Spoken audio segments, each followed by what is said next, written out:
Today on the Locked On Blue Jay podcast, Throwback Thursday, and we'll start the show with some trivia, and then we're going to throw it back to a deep dive of one of the biggest collapses in MLB history, the 1987 Toronto Blue Jays. Oh boy, Blue Jays are at the 87 game point of this season, and the 87 collapse allowed the Detroit Tigers to catch and pass the Blue Jays, and the Blue Jays are headed into Detroit this weekend for a 3-game series. So it seems to all be lining up. It is what we should talk about, I guess, on today's Throwback Thursday. But even though this was 1987, I'm still going to sit here and warn you that it's too soon.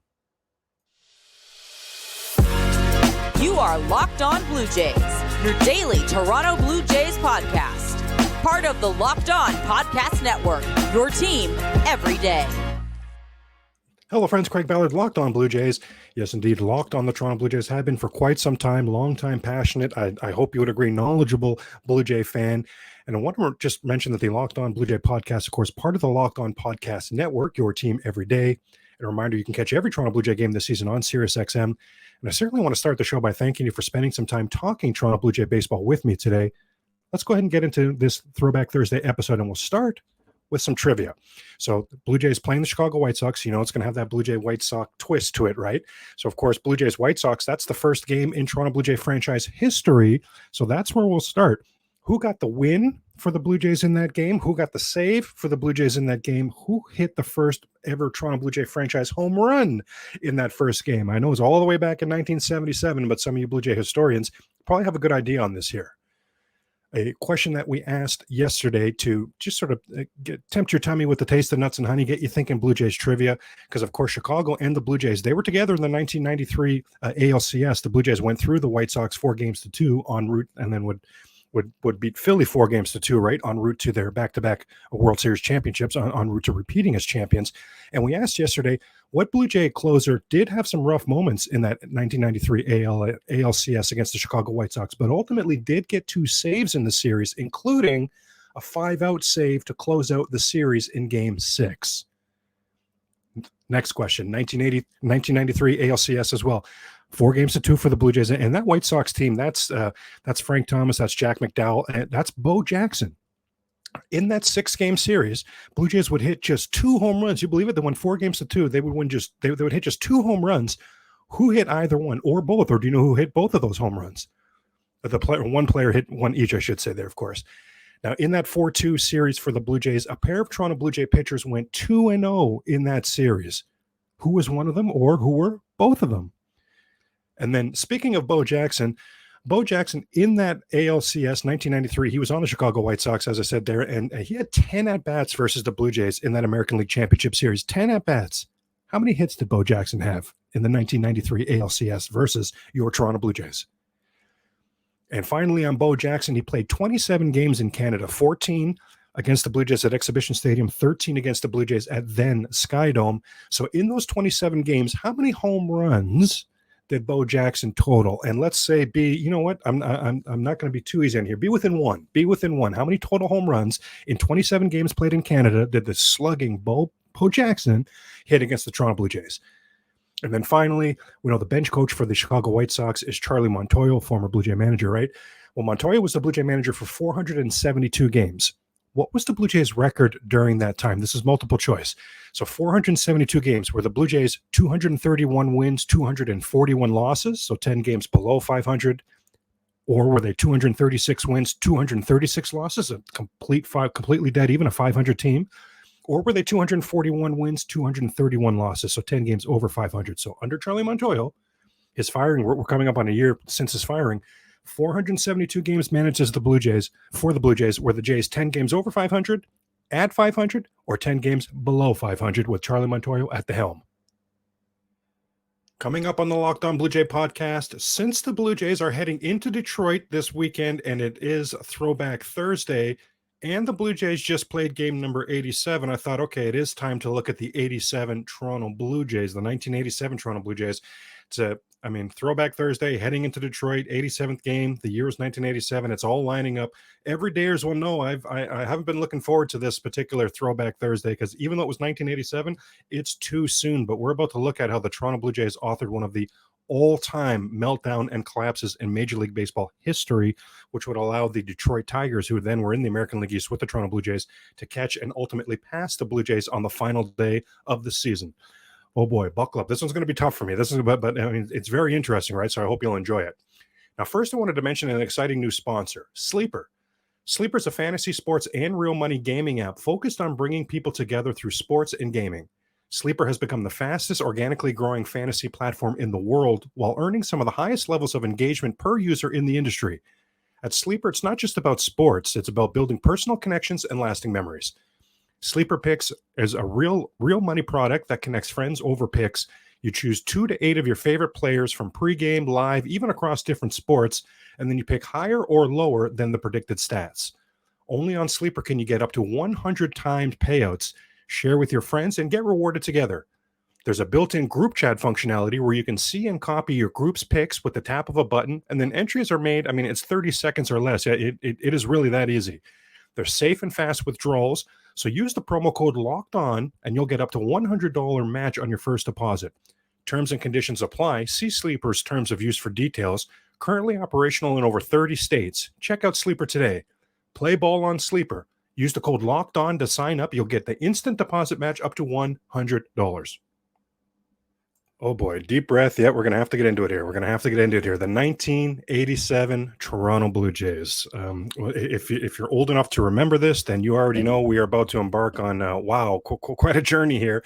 If this is your first time hearing about the 1987 Toronto Blue Jays, do buckle up. This one's a doozy. Overall, the team won 96 games. 96 and 66. That included 50 comeback wins. Now, those 96 wins, just as a quick spoiler alert here, that's how many the Jays had with a week left in the season. So, oh boy. Okay. George Bell was the MVP of the American League that season. He hit .308, had a .352 on base, .957 OPS, 47 home runs, and 134 RBIs. I mean, is that a slugger in the middle of that lineup? Holy moly. I've often said, and this is probably too lofty, but I've often said that George Bell's 1987, this MVP season, should be the standard Vladimir Guerrero Jr. season. Certainly hitting over 300, yes. 47 home runs. I mean, I'd certainly expect to see Vlad in the 40s annually. Now, 134 RBIs. I mean, that's a huge number. I think Vlad's probably has the potential to be more like in the 120 RBI range. But this 87, as incredible as this season was for George Bell, I don't think it's super far off of what we should be expecting from Vladimir Guerrero Jr. I think he's that special, but that's for another day, right? We're deep diving the 87 Blue Jays right now. George Bell's 47 home runs was second in the league. Only rookie Mark McGwire, who had 49, of course, Oakland A's, only he had more. And George Bell that season hit a franchise record 28 road home runs. None in the final series when it kind of, okay, I'm getting ahead of myself again. Okay. Tom Henke, you'll remember the Blue Jay closer, Tom Henke. He led the league with 30 saves, and Bell, Henke, and Tony Fernandez, shortstop Tony Fernandez, would all be in the top 13 for MVP voting. So 3 Blue Jays in the top 13 in the entire league for MVP voting. Of course, George Bell winning the MVP voting. Tells you how good this team was. Yeah, Jimmy Key. Jimmy Key led the league with the best ERA, 2.76. He had the best ERA plus, and he had the best whip. Jimmy Key did his thing. You know, I talk a lot about how Dave Stieb was really underrated in Toronto Blue Jay lore. Well, Jimmy Key is probably right behind him as a little bit underrated. Jimmy Key was spectacular for a lot of seasons for the Toronto Blue Jays. Now, the Blue Jays would head into the All-Star break at 51-36. They were 3 games behind. At that time, they're 3 games behind the New York Yankees. Now, the Yankees, you'll enjoy this part of the story, they would free fall in the second half of the season. They were under 500, and they would bow out of the race in the second half of the season. So we're starting positively there. Like that's always good to see the Yankees fall flat on their face, right? Like, you know, that part's a good thing. Well, I hit the mic there by accident, sorry. Now, the Blue Jays would go on in the second half, they would go on a 36-17 run. And in there, every day as well, remember, we did a Throwback Thursday on the game where the Blue Jays hit a still to this day Major League record 10 home runs in one game. That was in this stretch. That was in mid-September. And the Blue Jays would head into the final week of the season needing just one win to clinch the American League East. Again, want to set that stage. We looked at the 86 Blue Jays yesterday, and we talked about how, you know, in these days, there was no Central. There were 7 teams in the American League East, 7 teams in the American League West, 7 teams in the National League East, 7 teams in the National League West. And in those days, of course, you won your division or you went home. Wild card. What's a wild card? Yeah, right? Yeah. So, I mean, stakes were significantly higher in these days as far as trying to earn a playoff spot. Saturday, September the 26th. 8, including this game, there's 8 remaining in the season. The Detroit Tigers, who have now surged in the second half, they passed. Remember, the New York Yankees have bowed out of the race. It's easy for me to say. It's the Detroit Tigers. There we go. Now in second place, giving the Jays some fits here down the stretch. Now, in this particular game on Saturday afternoon at Exhibition Stadium, bottom of the ninth, 9-7 Tigers. Jesse Barfield hits a leadoff double. Blue Jay first baseman Willie Upshaw gets an infield single, and then Rick Leach is hit by a pitch. Bases loaded, down 2, nobody out. Here comes Juan Beniquez. Juan Beniquez would clear the bases with a walk-off, game-winning, bases-loaded triple. Is that rare? How often do you see that? Is that epic? That's pretty awesome. And had things looking like, this was the season of the Toronto Blue Jays, right? That's their 96th win. With 7 games left, going to be the first Blue Jay team probably to win 100 games. Like everything looking up for the Toronto Blue Jays. They were awesome in the second half. Everything looking up for the Toronto Blue Jays. 7 games remaining. Need just 1 win to clinch the American League East. The very next game closes out this series with Detroit. It's at home, of course, on a Sunday afternoon at Exhibition Stadium against the Tigers. A win means a clinch in front of the home crowd. Awesome. Let's go. 1-0 Blue Jays top of the ninth. They bring in their star closer, Tom Henke. Okay. Awesome.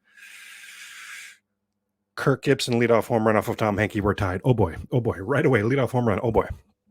Top of the 11th inning of that game, Darrell Evans hits a home run off of lefty. Darrell Evans hits a home run off of lefty. At the time, he was a rookie, Blue Jay pitcher Jeff Musselman. But in the bottom of the 11th, with 2 out, Jesse Barfield gets a clutch hit. That ties the game. That came off of Doyle Alexander. Everydayers, you'll remember, Doyle Alexander has featured prominently in a few different Throwback Thursday Blue Jay stories, right? He certainly was instrumental in the drive for 85, the 1985 Blue Jays, first Blue Jay team that made the playoffs. And we looked at yesterday, the 86 Blue Jays, how they traded Doyle Alexander midseason to the Atlanta Braves for then rookie reliever Dwayne Ward. How did that trade work out for the Toronto Blue Jays? Okay. And then in that offseason from 86 to 87, Doyle Alexander would become a Detroit Tiger. The Tigers, remember, they're looking to stave off elimination. Alexander was a starter for them, but it's all hands on deck at this point. If the Blue Jays win this game, the Tigers, great comeback in the second half, great charge in the second half. Everything's over. The Blue Jays are American League East champions.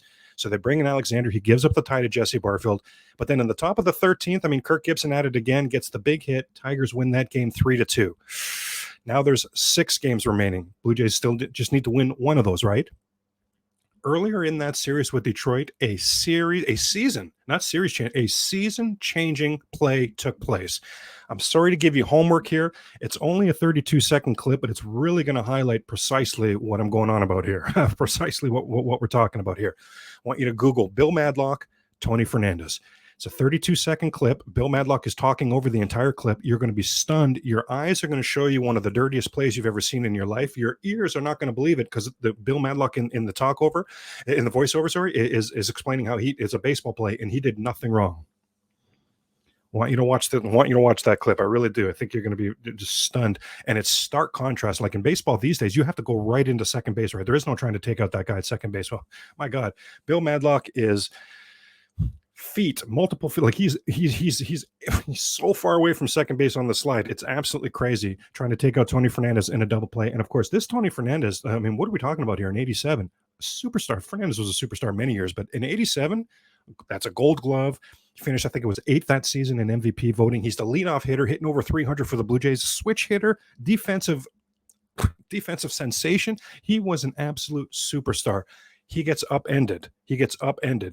And Exhibition Stadium, the way things were made in those days, the dirt cutout around second base was in place. So where the artificial turf met the dirt cutout was all in place there with boards and nail, like they hammered. I know how odd. I know, like primitive, so odd, right? Well, Tony Fernandez would be upended and he would land as he came forward. Again, you're going to see the clip. He would land on one of those wooden areas, break his arm, and just like that, on one of the cheapest plays I've ever seen, not according to Bill Madlock, oh boy, okay, but on one of the cheapest plays I've ever seen, just like that, the Toronto Blue Jays lose their superstar leadoff hitter and defensive guru shortstop for the rest of the season. Oh boy. Now it's now we turn to that final week of the season. It's the last home series. The Milwaukee Brewers are in town. So again, Blue Jays are in a scenario where they just need to win the one game, right? But against the Milwaukee Brewers, the Blue Jays at this point are 56-98. Let's say that again, 56-98 in their career versus the Brew Crew. Think of the Tampa Bay Rays. In this day and age, it doesn't matter what place is Tampa in, what place are the Blue Jays in, what do the rosters look like, who's playing well, who's hot at the time. That none of that ever matters, right? The Rays seem to always beat the Jays. Well, back in the day, that was the Milwaukee Brewers. They were in the American League East with the Blue Jays, and they always beat the Toronto Blue Jays. Unfortunately, this was no exception. Oh boy, game one. Brewers take game one 6-4. Now, game two, no need to panic, right? Still 5 games left, just need the one win. And game two is the best ERA in the league, Jimmy Key, versus the 5.35 ERA of Chris Bosio.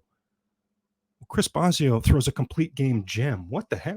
I mean, it's Milwaukee being Milwaukee against this team. And even further, holy moly, even further reason to tell the story of the 1987 Blue Jays was something that happened in that game in the bottom of the 6th inning. Ernie Whitt. This was Ernie Whitt's by far his career year. Remember we talked about George Bell was the MVP this season? He hit in the 4 spot. Ernie Whitt hit in the 5 spot. Ernie Whitt was the protector of the league's MVP. And we talked about the video game numbers George Bell put up there. Ernie Whitt was a huge part of that reason because he was so hot in that 5 spot. Well, he would, in the bottom of the 6, he would collide at second base with Paul Molitor. So yes, before Paul Molitor giveth to the Toronto Blue Jays, yes, he taketh away before that. Yes. Ernie Whitt would end up with 2 cracked ribs. He's out for the rest of the season. He's a Detroit native, so he really wants to make sure the Blue Jays finish ahead of Detroit. And the last series of the season that we're going to get to in a second here is the 3-gamer at Detroit. And Ernie Whitt's there in every single game in a flak jacket, hoping to at least pinch hit. I mean, I never know if it's chomping at the bit or champing at the bit. I'm pretty sure it's chomping, and it's spelled champing, right? You know that old dilemma there. But he was chomping at the bit to at least try to get a pinch hit to try to help this Blue Jay team make the playoffs. He could see, just like I remember as a fan, when it was the writing was on the wall. This collapse was happening right before our eyes, and Ernie Whitt was trying to do whatever he could to help that. Didn't happen.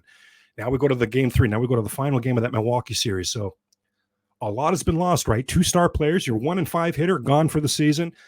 You still need that one win, but now we're down to 4 games. But all of that can be put aside for a minute here, because surely the Blue Jays are going to clinch on this particular game, right? It's Dave Stieb versus Juan Nieves. Juan Nieves barely pitched 3 seasons in the big leagues. At this time, going into this game, his ERA is over 5. Are you kidding me? Jay's got this. Dave Stieb doesn't even make it out of the 5th inning, and Juan Nieves, just like Chris Bosio the day before, throws a complete game gem. Milwaukee doing their thing against the Toronto Blue Jays. Oh my goodness. Now the Blue Jays on a 4-game losing streak head into the final series of the season. It's at Detroit. Still just need that one win. And they're playing the team that's trying to catch them, the Detroit Tigers. Game 1 in this Detroit series. Tony Fernanda's replacement, Manuel Lee, hits a 3-run home run off of Doyle Alexander in the top of the 3rd inning. And just like that, top of the 2nd inning, beg your pardon. And just like that, it's 3-0 Toronto Blue Jays. Great start. Some of the panic starting to go by the wayside, right? The very light hitting Manuel Lee hits the 3-run home run, up 3-0 early. Okay, feeling good. Unfortunately, very quickly after that, Jim Clancy would yield a couple of home runs. And one of those home runs had a Rance Mulliniks error on base. So just like that, it was 3-0 in the bottom of the 3rd. Blue Jays would have to take out Jim Clancy. They brought in David Wells to relieve Clancy, but another Rance Mulliniks error allows another run to score, and the Tigers take a 4-3 lead in the bottom of the 3rd inning. That was the final. Okay, so panic starting to creep back in certainly here, right? Oh my gosh. In that game, in the 4th, 5th, 8th, and 9th inning, all 4 of those innings, the Blue Jays would end their inning by hitting into a double play. The panic was real. I mean, this is now the 5th loss in a row. Holy moly. We go to game 2 of the Detroit series, second last game of the actual season, and you talk about a game, and you talk about something we'll never see again. In the bottom of the 12th inning, Jeff Musselman loads the bases. They would bring in Mark Eichhorn. He would give up the game-winning hit. It's a 3-2 final for Detroit. So yet another 1-run loss, yet another heartbreaker, yet another opportunity where the Blue Jays could have won to clinch the division. And I said it was something you'd never see before. Mike Flanagan, the veteran lefty that the Jays acquired around the trade deadline in 87 from the Baltimore Orioles, if you remember Mike Flanagan, great mustache, you'll remember that. He was the starter that game. He pitched 11 innings. I will say that again. He pitched 11 innings. after a starting pitcher faces 11 batters in this day and age, I feel like somebody's warming up in the bullpen, right? Like starters don't have longevity these days. 11 innings. And can I tell you, the only reason he came out of the game in the 12th, he came out kicking and screaming. There's a big scene in the dugout.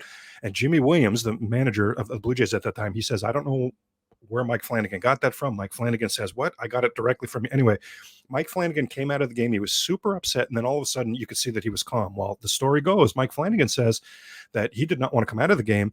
He was told that he was coming out of the game and they were bringing in Tom Hankey. So that was palatable for the veteran Flanagan. Okay, you're bringing in a stud like Hankey? Okay. But Jimmy Williams says he never said that. And the plan the whole time was to go to Jeff Musselman, who was a rookie.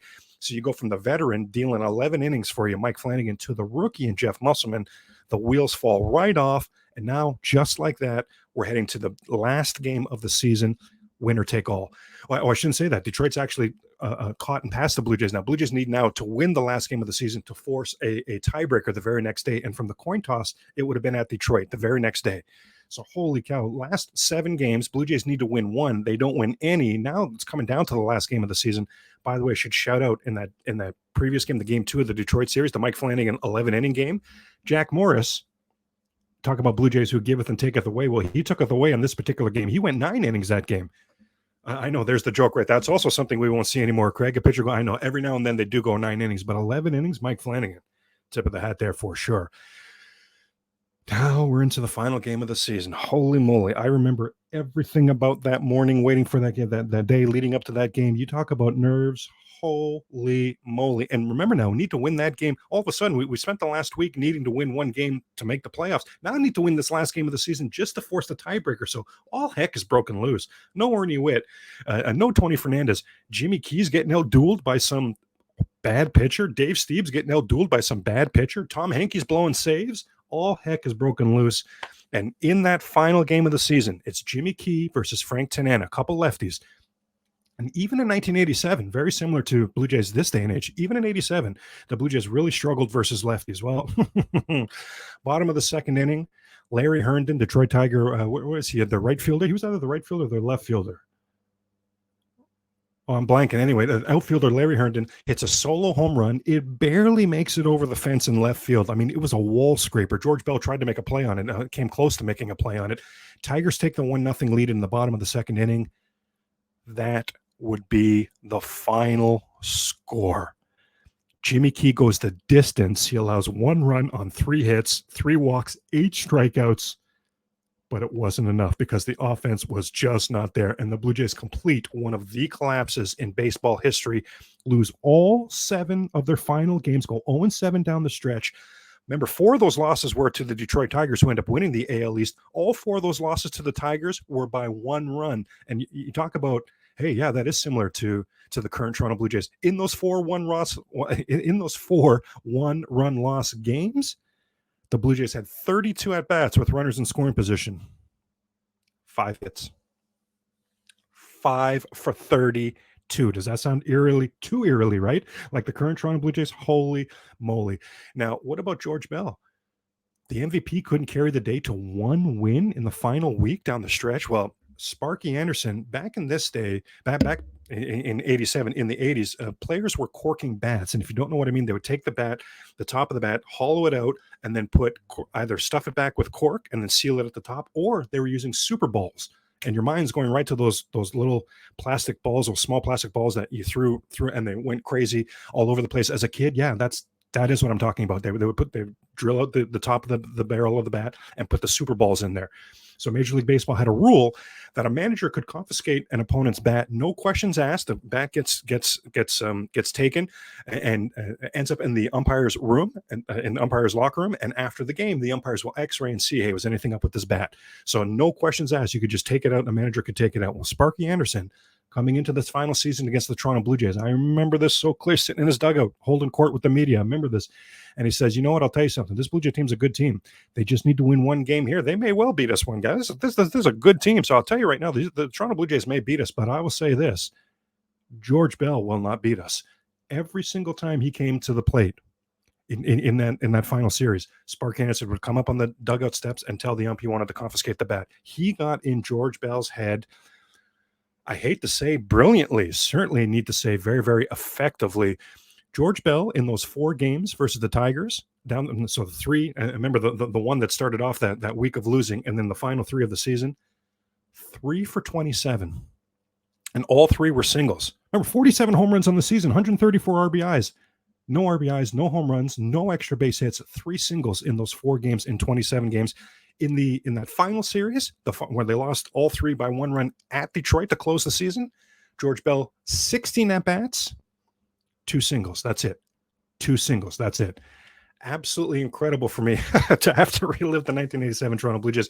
I hope you enjoyed that. And my goodness, for all of our sanity, it might be the birthplace of this. It might be the birthplace of my bald head, that 87 season. For all of our sakes, I hope we never relive something like that again in Toronto Blue Jay fandom.